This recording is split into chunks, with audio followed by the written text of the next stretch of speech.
कृष्ण जय जय कर्म ज्ञान। जगत नियंता ईश्वर को और जगत नियंता ईश्वर के संविधान यानी कर्म विज्ञान को प्रणिपात के साथ विश्व के सभी भाई बहनों को जय जय कर्म ज्ञान। बहुत ही अद्भुत विलक्षण एक जादू समान विज्ञान, एक ऐसी साइंस जिसको जितना समझते जाते हैं, जितना जानते जाते हैं, उतना हम अंदर से खुश, शांत, संतुष्ट, आनंदित, धैर्य से युक्त, साथ ही साथ जीवन में कर्म के अनुसार फल है तो सफलताओं से युक्त होते जाते हैं। इसको समझोगे तो अपने आप जीवन इतना सुंदर, इतना अद्भुत लगेगा कि उसका कोई कंपैरिजन नहीं। इसलिए इसको अच्छे से लगातार अभ्यास के द्वारा समझने की कोशिश करें, बस वही खास चीज़। और आज का विषय बेसिकली बहुत ही इंटरेस्टिंग है। मतलब ये शुरू में समझ में नहीं आता है, इसलिए बीच में रखते हैं इसका लेक्चर। भाग्यवादी और पुरुषार्थवादी, इन दोनों में क्या अंतर है, और दूसरा, इन दोनों से श्रेष्ठ क्या कोई है। मतलब ज़्यादातर जो आप देखो कि साधारण संसारी जन जो है ना, इस संसार में सिर्फ दो ही चीज़ों को समझते हैं। या तो वो भाग्य को समझते हैं, कोई भाग्यवादी होगा कि नहीं भाग्य से बढ़कर कुछ नहीं है बस, और कोई अपने पुरुषार्थ पर भरोसा कर रहा हो, वो कहेगा पुरुषार्थ से बढ़कर कुछ नहीं। लेकिन इन दोनों से बढ़कर जो है वही जिसको कर्म ज्ञान की समझ है, और वही जीवन में हर समय न केवल फ्लरिश करेगा बल्कि जीवन में अद्भुत शांति संतुष्टि से युक्त रहे। ये सबसे बड़ी चीज। अगर हम भाग्य को समझते हैं तो मेहनत नहीं करते तो हमें फल, तो भाग्य तो भोगने वाले कर्म है, यानी जो हमारे जीवन में भोग लिखा है, चाहे वो सुख के रूप में हो चाहे दुख के रूप में हो। लेकिन हम इस जन्म में कुछ कर नहीं रहे तो हमारे आउटपुट तो हमेशा कम ही आएंगे ना, आगे तक के लगातार। जो भाग्यवादी होता है भाग्य पर भरोसा करता है, और जो पुरुषार्थवादी है वो सोचता है कि हर चीज हम अपनी मेहनत से हासिल कर सकते हैं। देखिए बड़ी पहले संक्षेप में बता रहे, फिर डिटेल में बताएं। तो वो सोचता है हर एक चीज मेहनत से हासिल कर सकते हैं, तो खूब मेहनत कर रहा है, अच्छा आ रहा है, लेकिन कहीं पर वो भाग्य का भोग उस बीच आना है तो वो किधर से समझ में आएगा, उसको टूट जाएगा, हताश निराश हो जाएगा। इतना हताश निराश हो जाए कि सुसाइड भी कर ले। जिंदगी को खत्म करने में वक्त नहीं लगता, जिंदगी को बनाने में वक्त लगता है। और बनी बनाई जिंदगी को अगर कोई खत्म करने के बारे में सोचे भी तो समझो कि वो कर्म ज्ञान की कमी है। जिंदगी तो कभी खराब थी ही नहीं, जिंदगी को खराब हमने अपने कर्मों से बनाया है। पहले तो ये समझने की कोशिश करो और इस पर विश्वास करने की कोशिश।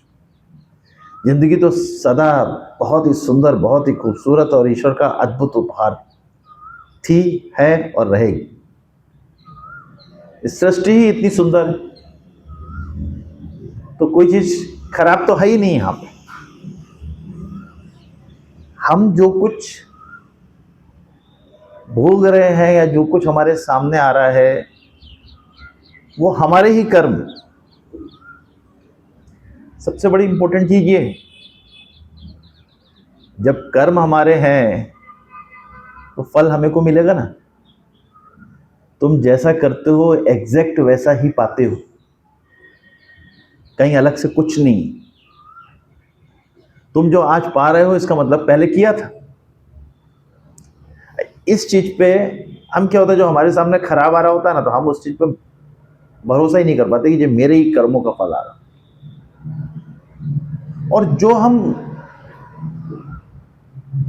अनजाने में करते जाते हैं, हमारे पास कर्म का सीसीटीवी हर समय हमारे साथ अंदर रहता है। यहाँ यही चीज समझने की, हमें भाग्य को भी समझना है, हमें पुरुषार्थ को भी समझना है, लेकिन हमें इन दोनों की लिमिटेशंस और इनकी अनंतनेस, मतलब इन्फिनिटी, उसको भी समझना है। भाग्य की कोई नहीं, भाग्य की लिमिटेशंस है, लेकिन पुरुषार्थ की कोई लिमिटेशन नहीं है। पुरुषार्थ की आप देखो अपने आप, जो लोग हर समय पुरुषार्थ के गुणगान गाते रहते हैं, वो उसके प्रारब्ध के गुणगान या भाग्य के गुणगान गाते रहते हैं कि नहीं मेरे भाग्य में तो खराब है तो अच्छा कैसे होएगा। वो खाली अपने को, जो कायर होते हैं ना लोग, वो लोग भाग्य के गुणगान गाते हैं। जो वीर होते हैं ना, वो हमेशा पुरुषार्थ के गुणगान में। और पहले एक पिक्चर आई थी विधाता, 84 के आसपास, छोटे वो गीत तो सुने होगा, तकदीर है क्या मैं क्या जानूं, मैं आशिक हूं तदवीरों का, मेहनत का। किसी भी जगह दिया हो, आपने देखा है 19 साल से एक कर्मक मंदिर चल रहा है, हमेशा यही बोलते हैं, मुझे नहीं मालूम कि प्रारब्ध क्या है, मुझे नहीं मालूम कि भाग्य क्या है, तो मैं क्यों लोगों को सिखाऊंगा कि पुरुषार्थ बड़ा है, मैं क्यों लोगों को बताऊंगा। किसी भी स्टेज, भाग्य समझने के लिए है, अपनी लिमिटेशंस को जानने के लिए, तुम ही करके आए हो, ये एहसास करने के लिए है।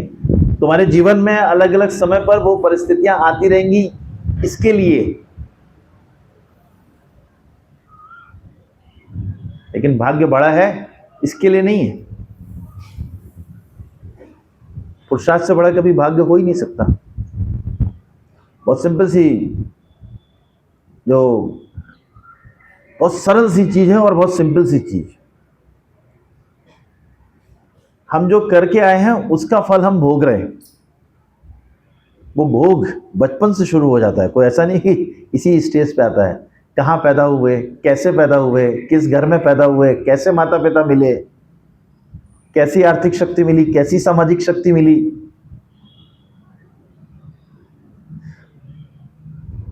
जो कुछ हमें बचपन से प्राप्त हुआ सब वो भोग के अंतर्गत आता है। योग दर्शन में बड़ा अच्छा, पतंजलि जी के योग दर्शन में बहुत अच्छा सरल सूत्र है। हमारे कर्मों में से ही कुछ कर्म निकल कर हमारे वर्तमान जीवन के भाग्य का निर्माण करते हैं। सती मूले तदीपाक जाति आयु होगा। और ये सब, जाति मतलब आपका वर्ण, आयु मतलब आयुष कितनी होगी, भोग मतलब सुख और दुख के रूप में जो भोग आ रहे हैं आपके साथ। अब तुम खाली भाग्य को समझ के अगर बैठे रहोगे तो तुम्हारे कर्मों में कुशलता और वो जो जुनून जिसको कहते हैं, जिजीविषा, जीवंतता, चट्टान से तोड़ के पानी निकाल दो ऐसी शक्ति, हाथ मारे तो चट्टान टूट जाए, ये किधर से आएगी। और जब तक वो नहीं आया तो उसका मतलब नहीं है। चट्टान से हाथ से तोड़ने का मतलब है कि आपको अस्त्र शस्त्र अपने आप अपने तैयार रखने ना, किस चीज में कैसे काम करना है, जो तो आपको देखना। पानी अगर नदी है तो कार से थोड़ा ना पार होगी, नदी है तो बोट से पार होगा ना, दूसरी तरफ जाके फिर कार कर लेना, हायर कर लेना। लेकिन इमीडिएट चेंज करना पड़ेगा ना, अगर रास्ता एक ही है तो। ये कर्म कुशलता हमें कर्म ज्ञान देता है। तो देखिए, 3 चीजें अपने आप अभी बिल्कुल संक्षेप में बताया पहले। अभी भाग्यवादी और एक तरफ रख लो पुरुषार्थवादी। ये दो एक्सट्रीम पे है। मतलब ना भाग्यवादी सही है ना पुरुषार्थवादी सही है। जो भाग्य पर भरोसा कर रहा है वो भी ठीक नहीं है, जो पुरुषार्थ पर भरोसा कर रहा है वो भी ठीक नहीं। लेकिन पुरुषार्थ पर भरोसा करने वाला कंपैरेटिवली कर्म ज्ञान के नजदीक है। भाग्य पर भरोसा करने वाला तो कर्म ज्ञान के भी नजदीक नहीं है, क्योंकि कर्म ज्ञान हर समय सिखाता है कर्म कुशलता, कर्म कुशलता, कर्म कुशलता। तो कर्म कुशलता कम से कम जो पुरुषार्थ पर भरोसा कर रहा है उसके पास तो है। उसको कुछ पाना है, इसके लिए वो दौड़ रहा है। संसारी जन है इसलिए दौड़ रहा है, उसको पाना है, उसको नाम चाहिए, यश चाहिए, कीर्ति चाहिए, पैसा चाहिए, रुतबा चाहिए, बंगला चाहिए, गाड़ी चाहिए, संसाधन चाहिए। ठीक है, चाहिए तो दौड़ तो रहा है ना। बहुत इंपॉर्टेंट लेक्चर है, बहुत ही इंपॉर्टेंट में से। जैसे जैसे समय सीमा बदलती जाती है, लेक्चर्स की गहराई बढ़ती है, तो जो पुराना नॉलेज नहीं होगा, जो शुरू से जनवरी से जब से सिलेबस शुरू होता है तब तक आप उसको नहीं समझ सकते ठीक से। भाग्यवादी और पुरुषार्थवादी दो एक्सट्रीम नदी के दो किनारे जैसे हैं, जो कभी मिल नहीं सकते। लेकिन यहां पे एक बीच का रास्ता आता, दैट इज इंपॉर्टेंट। ये जो बीच यानी दोनों को जो समझ रहा है, भाग्य को भी समझ रहा है, कहां पर उस भाग्य को समझकर हमको हताश निराश नहीं होना, अपना अंदर की शांति जुनून और अपने आप को डिस्टर्ब नहीं करना, और कहां अपनी पुरुषार्थ की शक्ति से जो चीज कोई कह दे हासिल नहीं कर सकते वो भी हासिल करके देखा। कहते हैं ना, कौन कहता है आकाश में सुराग नहीं हो सकता, पुराना शेर। कौन कहता है आकाश में सुराग नहीं हो सकता? एक पत्थर तो तबीयत से उछालो यारो, ये पुरुषार्थ को इंडिकेट कर रहा है। ये पुरुषार्थ को इंडिकेट कर रही सब चीजें जितने भी हैं। भाग्य के भरोसे बैठने वाले को सिर्फ उतना ही मिलता है जितना उनके भाग्य में लिखा होता है, लेकिन पुरुषार्थ पर भरोसा करने वाले को वो सब मिल जाता है जो उनके भाग्य में नहीं भी लिखा है।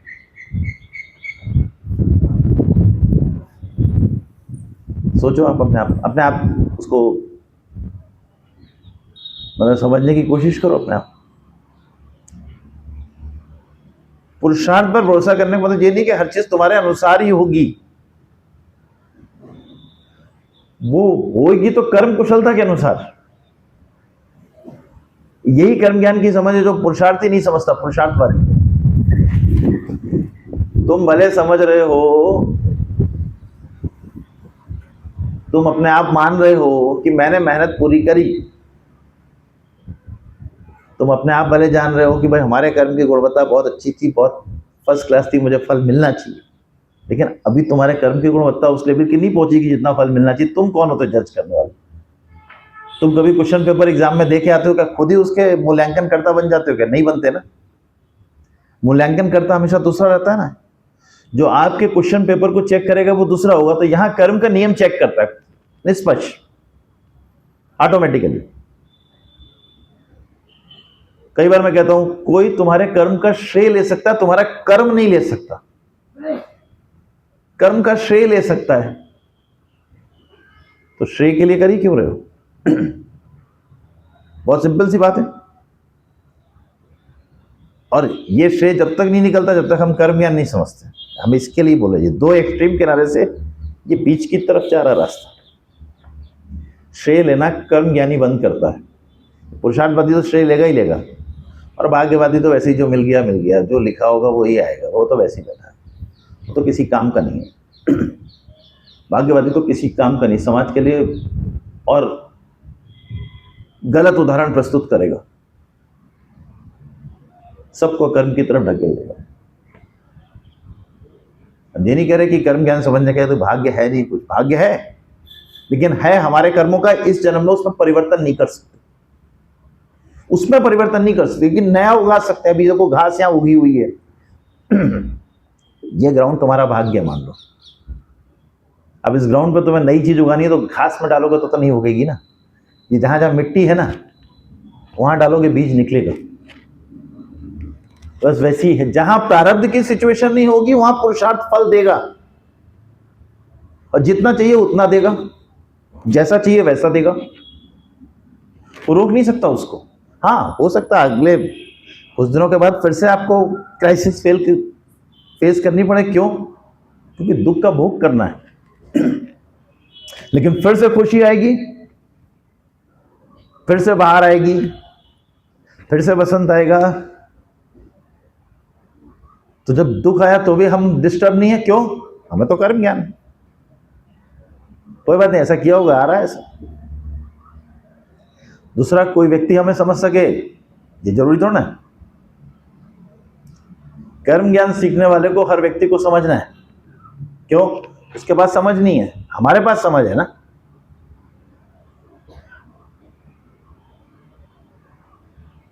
हमारे पास समझ है कि इसको समझ नहीं है, उसको समझ नहीं है कि उसको समझ नहीं है। वो खुद ही नहीं समझ रहा कि उसको समझ नहीं है, हमारे पास समझ है कि इसको समझ नहीं है। और जब तुम उस तरह से रिएक्ट करोगे कि तुम्हारे पास ही समझ नहीं है तो क्या होगा? उदाहरण नहीं बनते हो, उदाहरण स्वरूप नहीं बनते हो। यही सबसे सबसे सबसे ज्यादा जरूरी चीज जो बताया ना, ये जैसे कुछ लेक्चर्स ऐसे होते हैं ना जो ब्रह्मास्त्र जैसे होते हैं। एक बार आपने समझ लिया अच्छे से, अगर एक बार अच्छे से जान लिया और उसका इम्प्लीमेंटेशन चालू कर दिया, इम्प्लीमेंटेशन मतलब होता है, इम्प्लीमेंटेशन एक दिन में नहीं हो जाता है। ये अभी सुना तो सुनने के बाद जरूर होना तुम्हारे दिमाग में है, अगर उतना ही तुम्हारा दिमाग मतलब फर्स्ट क्लास परिस्थितियों के समय भी उस ज्ञान को लगाने की योग्यता रखता होता तो हताश, निराश, उदास, अप्रसन्नता का कोई मतलब है? नहीं है। लेकिन हम वो सिचुएशन के आने पर लगा नहीं पाते, क्यों? माया मोह से बंधे हुए। और जो माया है वो इतनी ज्यादा ईश्वर ने बाहर रची हुई कि हमें बिल्कुल जकड़े हुए, इस कदर जकड़े हुए हैं कि हम कई बार तो उस माया से स्वयं निकलना भी नहीं चाहते। हम ज्ञान भी कई बार इसलिए अर्जित करते हैं कि हमें हमारे प्रश्नों के उत्तर मिल रहे हैं, दूसरा हम सही कर रहे हैं नहीं कर रहे, उस पर स्टैंप लगाने के लिए, क्या हम ठीक हैं बस। ये इसमें सही और गलत का ही नहीं, ये तो आपकी खुशी दिखाएगा कि आप सही सीख रहे हो या नहीं सीख रहे हो, आपका आनंद दिखाएगा, आपका व्यवहार दिखाएगा, आपका रिएक्शन दिखाएगा। अगर आप सीखे होगे तो आउटपुट अपने आप क्रिएट होगा, और नहीं सीखे हो तो नहीं क्रिएट होगा। आउटपुट इंडिकेट करेगा ना। कोई बोले हमें डॉक्टरी आती है, मरीज को ठीक नहीं कर पा रहे, एक नहीं ठीक किया, 100 देखो, 100 में से 100 ठीक ना हो तो तुम्हें क्या डॉक्टरी आती है? सीधी सी बात है ना। यहां आप अपने जीवन के डॉक्टर हो। कर्म ज्ञानी मतलब अपना जीवन, जो मुझे लाइफ मिली है, I am a doctor of my own life, that is a कर्म ज्ञानी। खुश रह नहीं पा रहे, आनंद ले नहीं पा रहे, जिंदगी बोझ जैसी लग रही है, तो क्या सीखे हो और क्या सीख रहे हो? बड़ा सिंपल सी चीज है। साधना का मतलब होता है जब तक हम उसमें एक्सपर्ट ना हो जाएं, जब तक समझ लो कि अभी हम साधक हैं, तो लगातार प्रयास करना पड़ेगा ना। तो जो पहले से आ रहा था उसका समझ में आता है कि भाई अभी सब चीज उसको समझने सीखने जैसी है। जितना हम साल बीतते जाए उतना तो हमें रोल मॉडल होना चाहिए कि जिधर से निकल जाए कहेगा देखो क्या जीने का तरीका, इससे सीखो, ऐसे। दैट शुड बी अवर मोटो, उद्देश्य। भाग्य और पुरुषार्थ, ये दोनों अभी देखो बताएंगे कि कहां पे क्या किसकी गलती हो रही है। ये जो बीच का मिश्रण है वो ज्ञान है। हमारी लाइफ में भाग्य भी है और पुरुषार्थ भी है, दोनों है। ऐसा नहीं है कि हमारी लाइफ खाली भाग्य अनुसार है, और ना ऐसा है कि हमारी लाइफ खाली पुरुषार्थ अनुसार है। क्यों? जब उसको साइंटिफिक वे में समझते तो भाग्य का मतलब हर बार समझाते हैं, जितने भी लेक्चर होते हैं उसमें समझाते हैं, भाग्य मतलब फेट, नसीब, डेस्टिनी, हाथ की रेखाएं, या कहो प्रारब्ध। जब हमने पिछले जन्म में शरीर छोड़ा और इस जन्म में जब हम जन्म लिए, तो पिछले जन्म में जो शरीर छोड़ा था उसमें से कुछ कर्म निकलकर हमारे वर्तमान जन्म का निर्माण करते हैं। जो वर्तमान जन्म का निर्माण कर रहे हैं वो भाग्य। निर्माण का मतलब जैसे बता दिया, जाति आयु होगा इसी अनुसार मिलेगा, लेकिन वो आया है। जैसे अभी कंपनी ने आपको काम पे रखा और कुछ सुविधाएं आपको दी, तो जो सुविधाएं दी वो भाग्य हो गई। लेकिन कंपनी ने काम पे रखा तो जैसा काम करोगे उस अनुसार सैलरी मिलेगी, ऐसा तो नहीं कि वो हमेशा एक ही जैसी रहेगी ना, अलग अलग बदलती रहेगी जैसा काम करोगे। हो सकता है 1 लाख रुपए पे रखा हो, 10 साल के बाद आप 1 करोड़ पे हो जाओ। वहां पे आपकी क्वालिटी इतनी अच्छी, आपको पुरुषार्थ इतना अच्छा है, जो सुविधाएं थी वो नहीं छीन ली उसने, लेकिन ये पुरुषार्थ अनुसार आपको और मिला। जो सुविधाएं अलग अलग स्टेज पे मिल रही होंगी वो मिलेंगी, जानी होंगी तो जाएंगे, नहीं खराब करो, खराब कर्म करोगे तो सुविधाएं चली जाएंगी। यानी ये यहाँ पे पुरुषार्थ की कमी की वजह से हुआ। लेकिन भाग्य ये इंडिकेट करता है कि जो हमें मिला है वो रहेगा, लेकिन भाग्य के अनुसार आयुष आपकी ज्यादा हो लेकिन आप अपनी लाइफ स्टाइल ठीक ही नहीं रखते हो, तो आपकी उम्र 80 है, 40 में चले गए आप।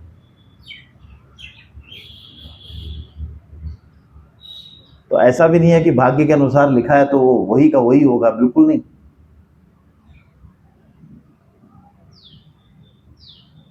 भाग्य एक चीज उसने निर्धारित कर दी कि तुम्हें कहाँ जन्म मिलेगा, कैसे माता पिता मिलेंगे, कैसी सामाजिक स्थिति, आर्थिक स्थिति, और आपकी जो सारी सिचुएशंस हैं वो सब क्या होंगी, कौन नाते रिश्तेदार होंगे, कौन किस समय पे तुम्हारी लाइफ में आएगा, कैसा तुम्हारी सिचुएशन चलेगी, कब बीमार बहुत बुरी तरह पड़ोगे या बेड रिडन हो जाओगे, ये एक भाग्य अनुसार लिखा हुआ है, उसको आप बदल नहीं सकते। लेकिन तुम बेड रिडन हो जाओगे तो तुम्हारे पुरुषार्थ करने में किसने कहा कि तुम नहीं कर सकोगे? तुम बेड रिडन हो जाओगे तो भी 4 लोग उठा के तुम्हें ले जाकर ऑफिस में रख देंगे, तुम वहां पे अपना काम कर सकते हो। तुम्हारे पैर नहीं है तो तुम अपने आप, इस तरह की गाड़ी होगी तुम्हें घर से लेगी, तुम्हें घर पे बैठाएगी और अपने आप, देखो निक बुस्सिक अपने आप एग्जाम्पल है जिसके यहाँ पैरों से, मतलब सिर्फ धड़ है, ना तो दोनों हाथ है ना दोनों पैर है। ये इससे बड़ा कोई एग्जाम्पल नहीं है। जो मल्टीनेशनल कंपनी का मालिक है, मोटिवेशनल स्पीकर है, फुटबॉल खेलता है, स्विमिंग करता है, कार चलाता है, घर परिवार है उसका, बच्चे हैं, सब कुछ फर्स्ट क्लास, मस्त रहता, हंसता, बोलता है, कुछ करता है, लोगों को मोटिवेट कर रहा है, और क्या चाहिए इससे ज्यादा?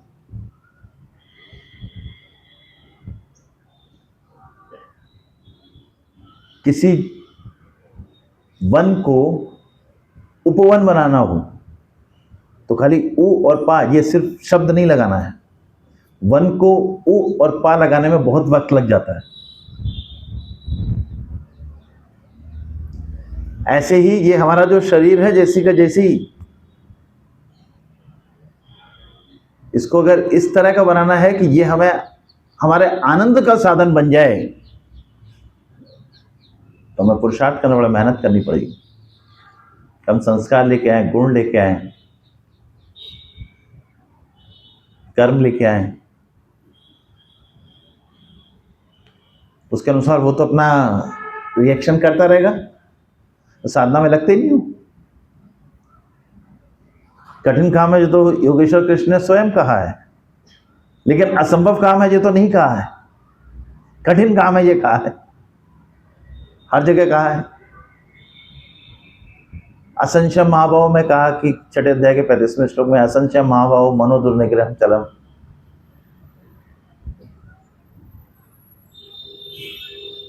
मतलब निश्चय ही कठिन है मन को वश में करना, कह रहे हैं योगेश्वर कृष्ण भी कह रहे हैं।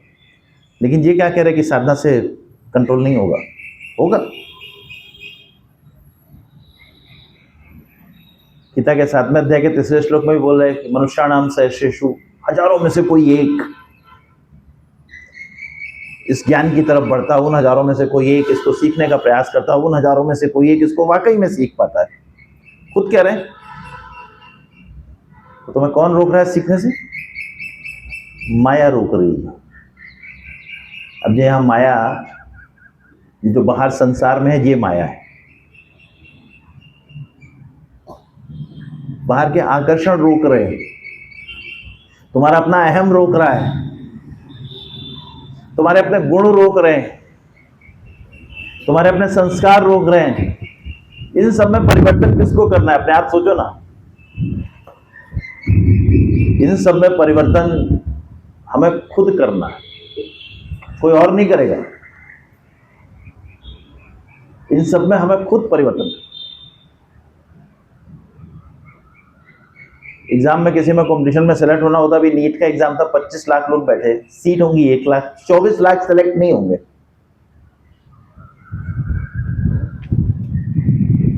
तो उसमें डरने की जरूरत हो ना, कि ये आप सोचो, हम तो कह रहे हैं कि 25 लाख बैठे और 1 सीट हो, तो अपन जब मेहनत कर रहे हैं तो ये क्यों नहीं सोचे कि ये 1 सीट हमारी है? 25 लाख में भी जो 1 सीट हो तो क्यों अपन ये नहीं सोचे कि ये हमारी है? हम उसके लिए क्यों मेहनत ना करें?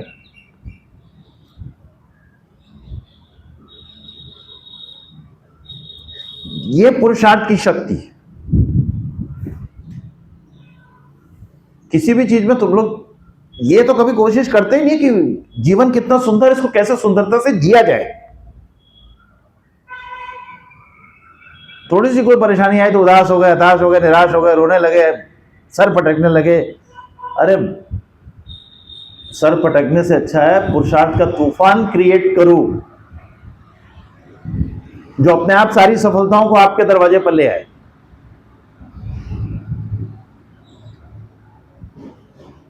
अब ये जो एक्सट्रीम पॉइंट वाले लोग हैं, ये दोनों ही चीजों को नहीं समझते। ना भाग्यवादी समझ रहे, ना पुरुषार्थवादी समझ रहे, दोनों ही नहीं समझ रहे। ये जो दो अलग अलग मैंने बताया कि भाग्यवादी कौन, पुरुषार्थवादी कौन, और कर्म ज्ञानी या कर्मवादी कैसे इनसे अलग है। भाग्यवादी वो जो कह रहा है कि जब भाग्य में नहीं होगा तो कैसे मिलेगा, सब हमारे भाग्य में नहीं होगा तो हमें कोई खाना दे जाएगा तो बदला कोई दूसरा छीन के ले जाएगा, हमें कोई धन दे जाएगा दूसरा छीन के ले जाएगा। ठीक है ले जाएगा, लेकिन तुम्हारा हर समय पुरुषार्थ कोई थोड़ा ना कोई छीन के ले जाएगा, तुम्हारा ज्ञान कोई तुमसे थोड़ा छीन के ले जाएगा। वो तुम्हें हमेशा रास्ता दिखाएगा, संबल देगा। ठीक है, नो डाउट कि भाग्य में जो लिखा है वो होगा। तुम्हारी लाइफ में अगर 20 साल की उम्र में तुम्हें बेड रिडन 2 साल के लिए होना लिखा है तो होगे, लेकिन तुम इन 2 सालों को तुम कैसे उपयोग करोगे, ये तुम्हारा 23वां साल का जो शुरू होगा वो इंडिकेट करेगा। इन 2 साल में तुम निराश हो गए, हताश हो गए, टूट गए, तुम चले ही नहीं, बेड रिडन थे तो कोशिश ही नहीं करी हाथ पैराने की, मसाज नहीं करी मसल्स की, तो पक्का उसके बाद नहीं चल पाओगे। लेकिन तुमने इन 2 सालों में भले तुम लाख प्रयास के बाद भी चल नहीं पाए, कुछ कर नहीं पाए, लेकिन तुमने अपना चीज मेंटेन रखी, अपना हौसला मेंटेन रखा, अपने कुछ करते रहे, लेटे लेटे करते रहे ना।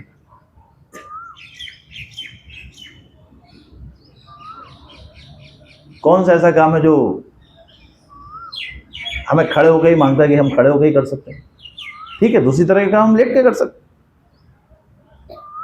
हमको किताब लिखनी है तो हम लिख के सकते हैं, आजकल मोबाइल में अपने टाइप करते हुए लिख सकते हैं, बोल के लिख सकते हैं। आज के समय में तो बहुत सारा है, और पहले के समय में भी नहीं तो हम लेटे लेटे करते रहो। कई लोग जेल में रहते थे, पहले के समय में, आज़ादी के समय में किताबें लिख देते थे। अपने उस समय को नकारात्मक वे में क्यों लें कि अपन जेल में चले गए, हमारे कुछ कर्म ऐसे रहे होंगे, चले गए जेल में। ऐसे सोचो कोई भी बात को, तुम्हारे होर्डिंग्स और तुम्हारे बोर्ड, ये सब तुम्हारे जीवन के दरमियान ही तुम्हें खुशी देते हैं। तुम्हारे जाने के बाद थोड़ा तुम अपने होर्डिंग्स देख पाओ कि तुम्हारे कितने बड़े बड़े बोर्ड लगे हैं, या कितना बड़ा बड़ा नाम तुम्हारा पूरे उसमें था।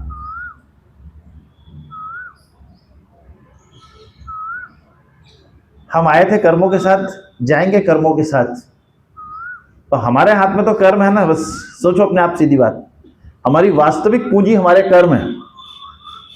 यही साथ आए थे, यही साथ जाएंगे, बाकी कुछ नहीं जाएगा। अगर तुम माइन्यूटली इस चीज को समझते हो तो तुम्हारा अपने आप ओरिएंटेशन भी चेंज होने लगता है खुद ब खुद। और एज सुन एज तुम्हारा ओरिएंटेशन चेंज होगा, तुम अपने आप जानोगे कि सारी शक्ति कर्म में है। सुनीता बहन डरो मत, वो अगर उड़ेगा ना तो पकड़ लूंगा, आप तक नहीं आने दूंगा। हटा दो इसको। आधे लोग इसीलिए डर रहे हैं, जिस चीज में बाकी को डर लगे ना, उस काम को नहीं रखने, क्योंकि वो ध्यान उनका इसके ऊपर है। तो इसलिए उस चीज को रखना चाहिए कि अपने को सामने वाले का कंफर्ट देखना है, अपना नहीं। अपने तो चाहे सूरज में बैठे चाहे बिना सूरज के बैठे एक जैसे हैं, लेकिन तुम लोगों को डर लगे तो सीखोगे, सुनोगे कैसे? तुम्हें ये लगेगा कि ये उधर तो नहीं आएगा जो मेरे ऊपर आएगा तो सुनने में ध्यान कम है, इसकी तरफ देखने में ध्यान ज्यादा है।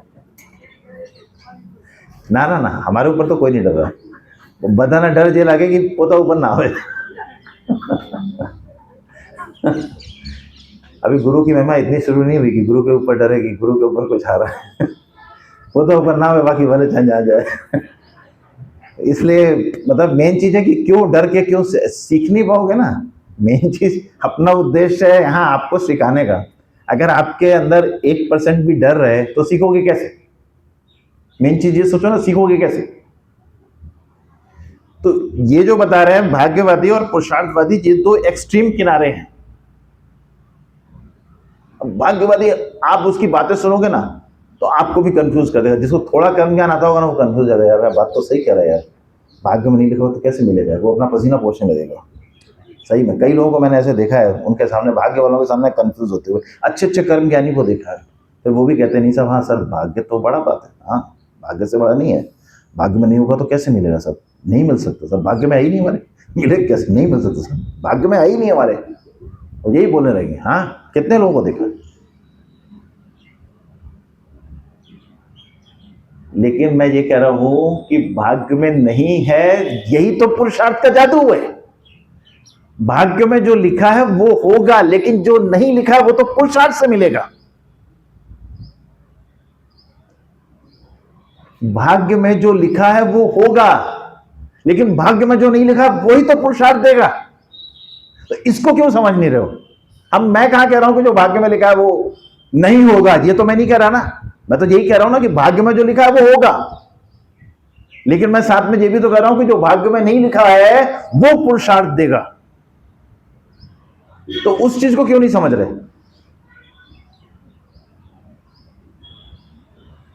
उस चीज को ना समझने मतलब मेहनत नहीं करना चाहते।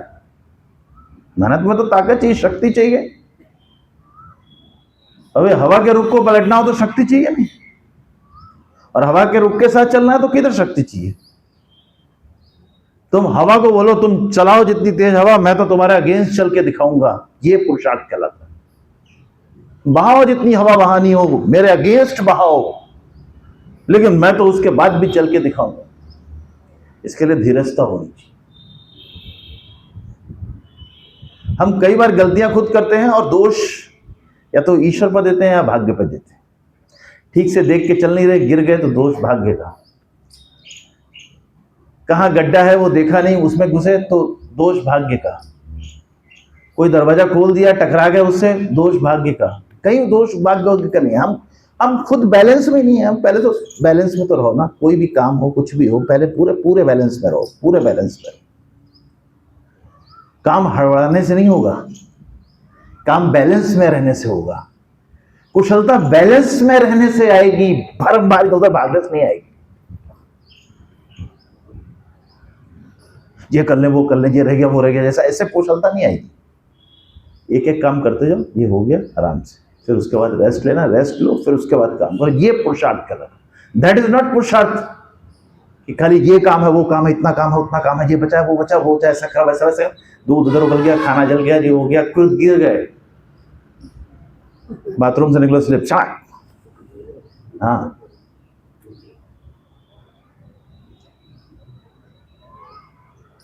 स्पीड उस कॉस्ट पे हमें नहीं गेन करनी है कि हमसे गलतियां होने लगी। हमें स्पीड उस कॉस्ट पे गेन करनी है कि पहले गलती एक भी ना हो, 0.00001%, फिर हम कितनी स्पीड गेन कर सकते हैं।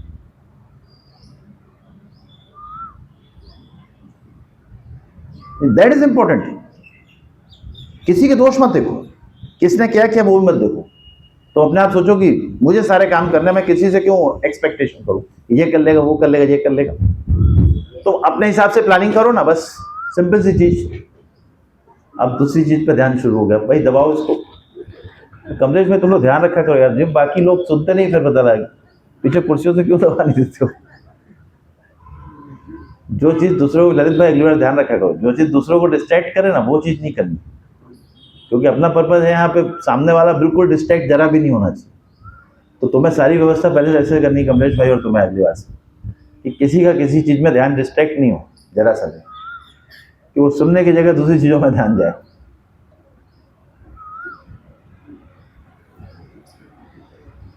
तो भाग्य हमारे कर्म अनुसार है, नो डाउट आपको अपने आप फल देगा देगा देगा। लेकिन तुम कहो किसी से डाइवोर्स हो गया, ये भाग्य ना, ये भाग्य नहीं। हम फेल हो गए, ये भाग्य नहीं। भाग्य ऐसा करेगा कि आपने अच्छी तैयारी की थी, आपका चलते हुए रास्ते में एक्सीडेंट हो जाएगा, ये भाग्य है। आप रात में अचानक बीमार पड़ के आईसीयू में चले गए, ये भाग्य है। ये भाग्य नहीं है कि आपका सिलेक्शन नहीं हुआ, दिस इज नॉट भाग्य, दिस इज अ पुरुषार्थ या मेहनत की कमी। तो पहले तो ये समझना तो सीखो कि भाग्य क्या है और पुरुषार्थ क्या है। तुम अपने सही रास्ते पर चल रहे थे, फिर किसी ने टक्कर मार दी, ये भाग्य है। लेकिन तुम खुद ही कहीं और देख रहे थे और सामने जाके टकरा गए, ये भाग्य थोड़ा ना, ये तो तुम्हारे पुरुषार्थ की कमी है। घर पे तुम स्लिप हो गए, पानी कहीं पड़ा था तो तुमने देखा नहीं, तो ये भाग्य नहीं है। सब कुछ ठीक होते हुए भी तुम गिरे, ये भाग्य है।